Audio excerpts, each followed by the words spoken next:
better. I guess like my first question, like where were you born? I was born in Mexico. Okay, like what city, state? Oh, yeah, it's in the northern side, part of Mexico. It's Durango. Oh. Mm-hmm.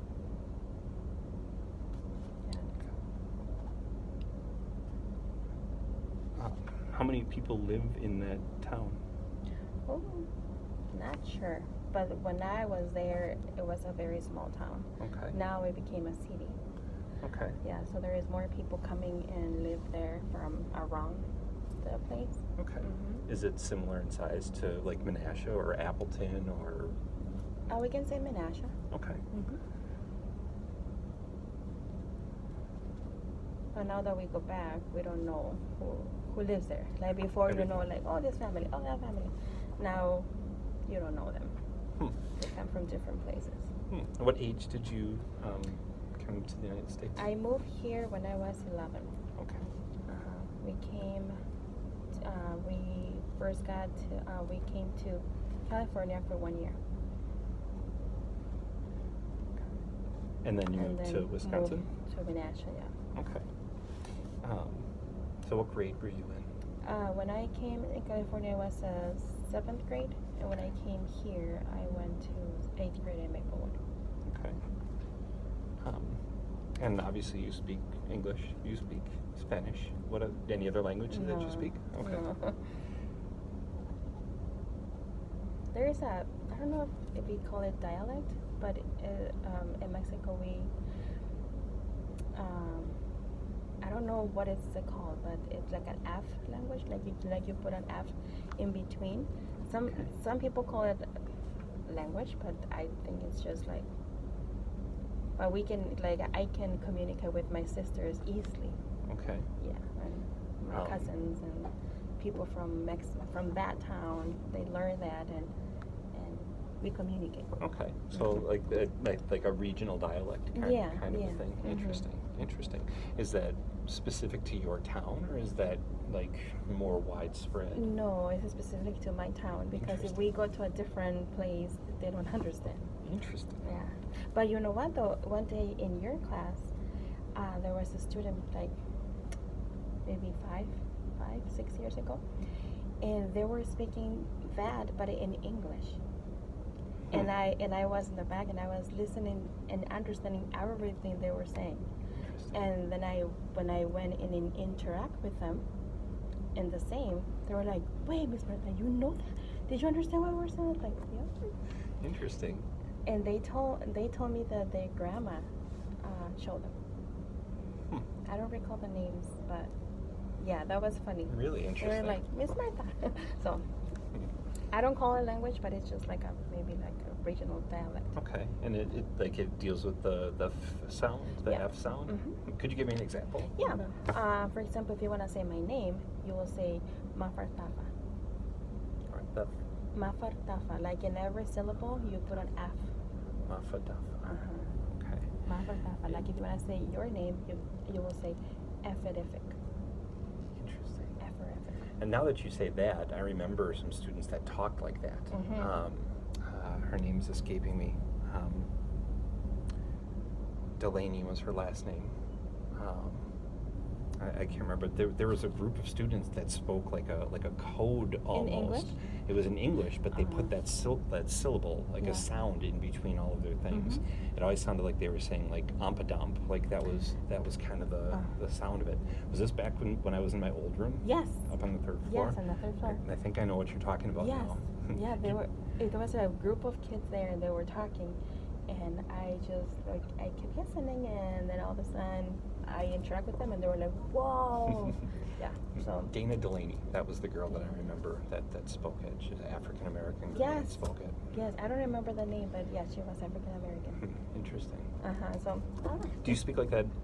Is that like something you would do all the time, like a dialect, or? Sometimes when we're like my sisters, and we don't want somebody else to hear what we're saying because they always speak English or they always speak Spanish, so we will just talk like that, and it's very fast, like you're talking Spanish, and we understand everything.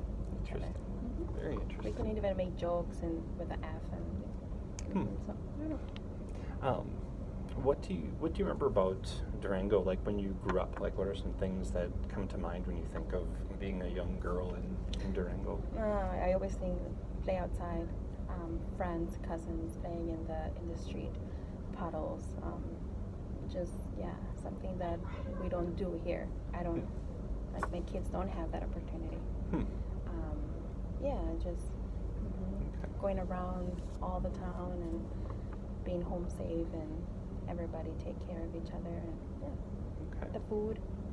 What about the food? It's different. The flavor is different. I mean, even though we cook it here, it's not the same. Like the vegetables are not grown the same. Okay. The homemade tortillas and everything we buy here is in a package. Okay. I've gotten into bread making and stuff like that in the last few years, and I've never experienced I've never experimented or tried to make homemade tortillas. So your family, your mom or grandmother made those growing up? Yeah, we never had the opportunity to buy. Well, actually, I don't even think they sell it. Every family will go buy the flour, or even they they go take the corn and they grind it. Okay. And then they will come with a masa and then they prepare tortillas. That's what I remember, and that's what I ate, and that's what Interesting. Even flour too, corn, flour, bread. I don't remember my dad or my mom going to the store and buying bread. Everything was made at home? Everything was made at home. I remember my mom will have like a ladder in the patio outside, and all the bread, what do you call the bread, where you put the bread in the oven, the trays. Okay. She will let them be out in the sun so they can rise. Okay. And then you put it in the oven. But we don't use gas. We had the wood oven. Interesting. Yeah. Oh, very nice. So obviously you grew up speaking Spanish. That was from your earliest memories. You know Spanish. When did you start to learn English? When I came here, it took me about 4 or 5 years and you know what really, really helps me at school was I always looked at the teacher's body language. That's one thing that I always look for. Because when they were pointing at this, pointing at that, I could understand that, he's talking about the periodic table, or he's talking about the map. And at least I have that idea. And then pay attention from there. Like, the words that he's saying. The body language for me was very, very helpful. Interesting. And like, there's so much communication that happens that is nonverbal. Like, that's a really important thing. What about the writing or reading versus listening? Like, how would you? Listening came first, or hearing the English was because reading for me it was hard. It was very hard. I can understand what they were saying, but when it came to Martha, read this, I struggled because I always wanted to say the words in Spanish, like you have a word and you want to read it in Spanish, but no, that word has a different sound, and that what made it very difficult. Do you have like an example of that? Yeah, like for example, the word why.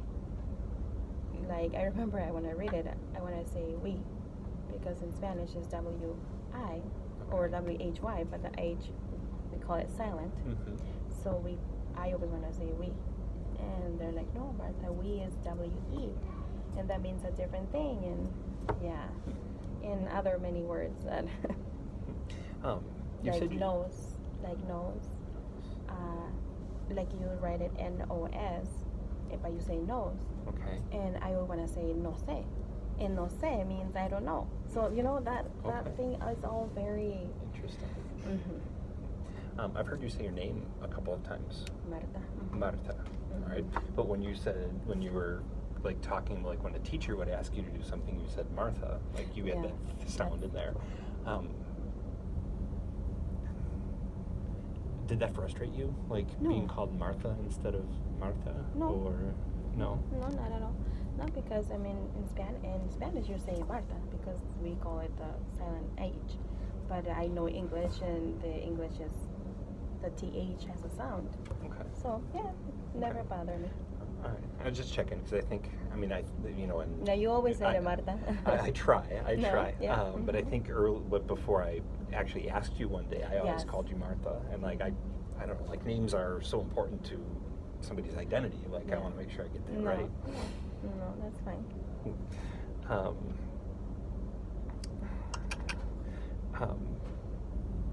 What about outside of school? Like, what kinds of things helped you pick up or learn English? I remember when I was in high school, like every day I will go home and just put the radio and the TV, like even cartoons, like Okay. baby cartoons. Okay. The radio in terms of music? Music. Like, and the Mhm. lyrics to the music? Yes, and I just tried to follow the sound of the song. Okay. I didn't even know what I was saying or what they were saying, Mhm. but yeah, Hmm. just follow the rhythm and just follow the yeah.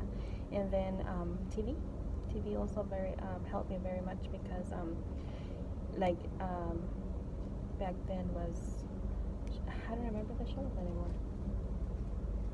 Saving the Bell. Okay. That was a show that I watch every day after school and just sit there and yeah. And what is the other one? Saving the Bell. And what was the other one? I don't remember. Hmm. But yeah, those shows help me in cartoons. Okay. Mm-hmm. Another person in our cohort, Laura, I can't think of her last name right now. I feel bad, but I think she's at Budamore. She's a teacher there, and she has a background similar to yours. And she said that she watched Blue's Clues when Yes. she got home, and Yes. she really liked it because they spoke slowly, and there was always a picture, And and there's the a word picture. was on the screen, and like it Yes. really helped with like hearing, seeing, and pronouncing all of Yes. those words. Mm-hmm. So it was interesting that she mentioned that. Yes, and that I say the same thing. Luz was and Dora, and then after Dora, yeah, Dora Okay. came when I was still in high school, and it was very helpful. Mm-hmm. Hmm. Yeah, I mean, yeah. When you speak at home, like what do you speak in English or Spanish? Now that I have my kids, I speak both. Okay. Yeah. What but the two? but mostly Spanish. Okay.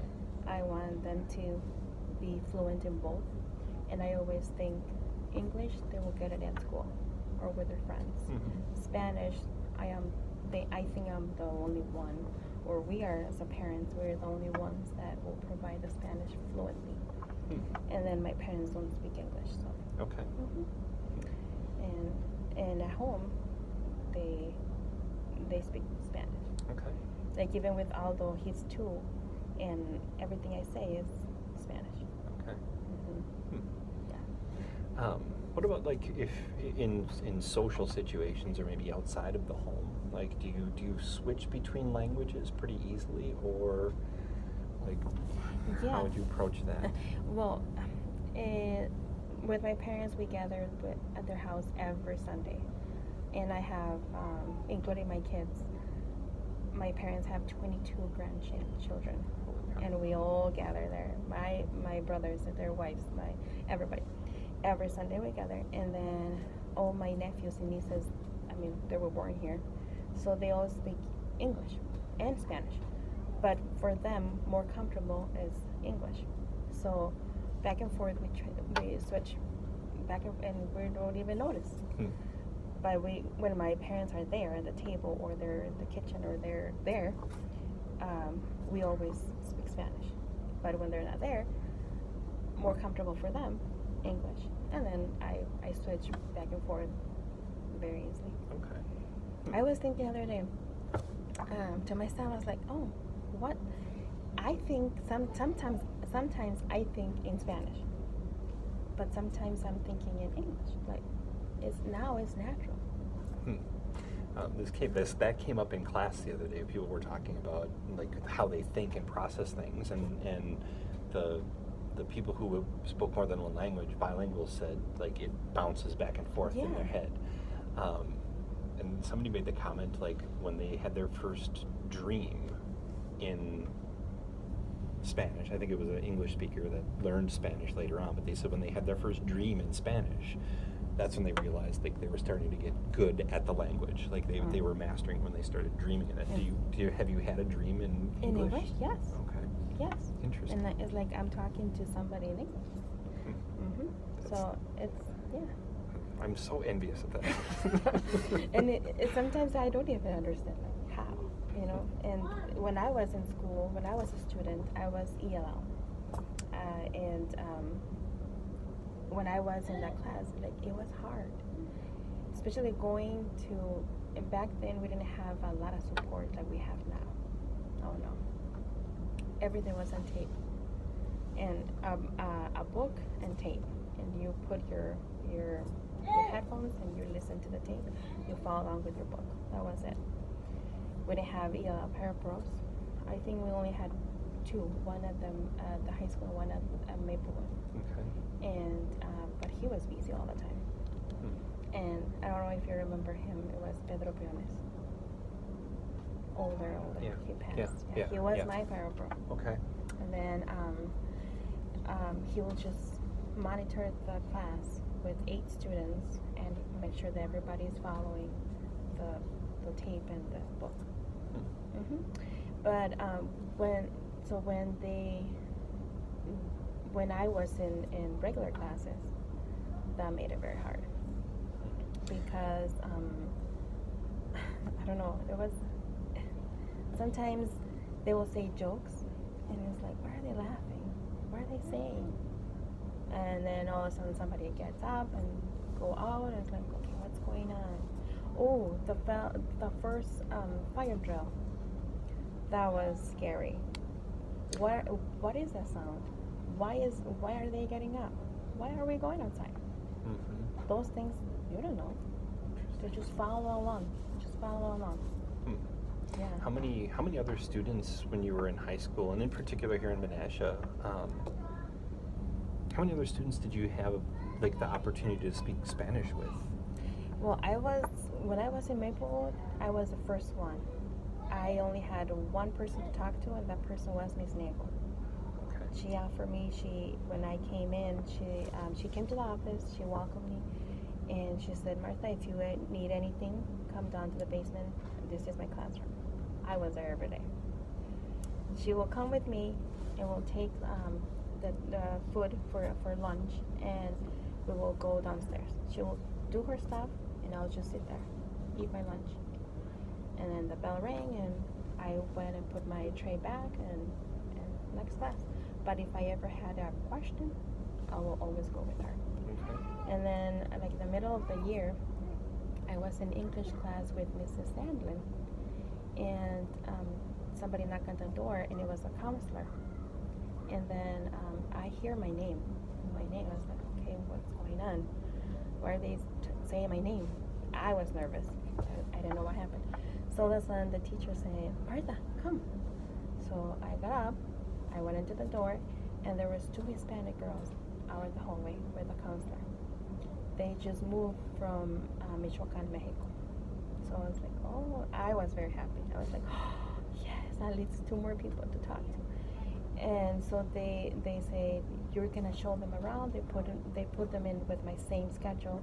So now that helped me being more as a leader. Like, oh, this is what you do for lunch. This is what you do this is where you look for the bathroom. Like I was showing them around. That helped me a lot. Interesting. Yeah. So. And then did they go to high school as well? Yep. Okay. Yep. We graduated. Very cool. As we talk, like I obviously hear like the dialect or Spanish accent, Yes. as we speak like that. Mhm. Do you ever? Are you conscious of that? Like, has it made any differences for you in different situations? Like, especially now as an adult, because Mhm. I think your English is fantastic. Like, it really is. But there's still like I can hear that, and Mhm. I'm not the only person, I'm Right. sure. Has that like brought any challenges to you or anything like that? Yes, until now. This job that I have now. When I was in Menasha, I don't think there was like everybody's. We have so many people from different places and different accents that it's okay. Okay. But now that I work in this job, I'm the only Hispanic in the system. Okay. And I don't know how many Hispanic students are, but I know employees, it's only me that's Okay. Hispanic. So my job is to answer the phones, talk to parents, teachers, staff, as administrative assistant. Okay. When I first started, a lot of parents would be like, "Oh, you have an accent." I'm like, "Yeah, my English is not my first language. Spanish is my first language, and I will always have that accent."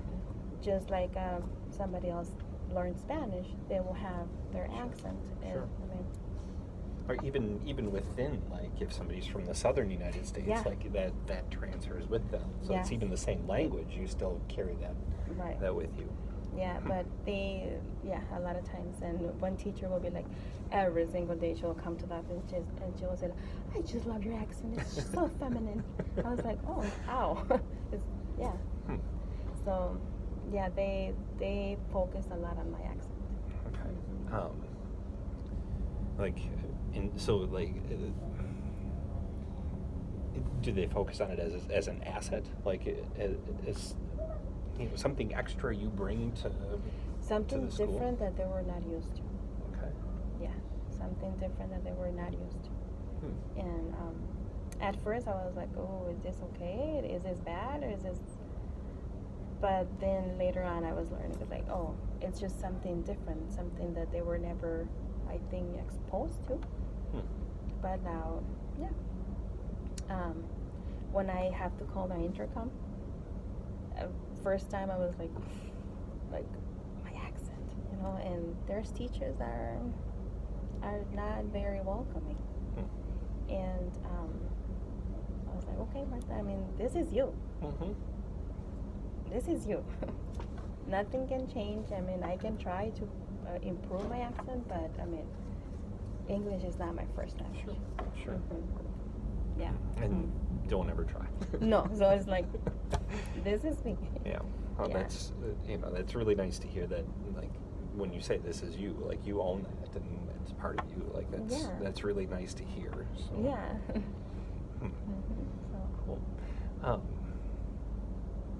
trying to think of, like, you already mentioned when you were in school, how teachers would like point and their body language was important to understanding. Anything else? Like, if you could tell somebody like me, like who's looking to become an ELL teacher, like, make sure you always do this. Like, besides body language, what are some other things that are helpful? Oh, what you're doing right now. All the posters that's very helpful. Okay. All the visuals that you have, that you show, that's a big help for them. And then your body languages. Don't forget that, because I had one student at the high school that he would talk like a robot. He would just sit there in his desk and he will be explaining the material. But I struggled in that class. Struggle, like, you have no idea. I don't know what he was saying. He never did. Once in a while he get up and he point here and there. But I really, really had to pay very, very much attention to his lips. Okay. What is he saying? But I was telling my mom, he's like a robot. He just talks, and I don't know what he's saying, Mom. And my older brother, that he was here before. He was saying, just pay attention to your lips, pay attention to their face, pay attention to their body language. Yeah, and that is true. Okay. But when you have somebody that doesn't get up and doesn't point, It makes it really very hard. that much harder. Yeah. Good to hear. All right, I'm going to stop this because Okay.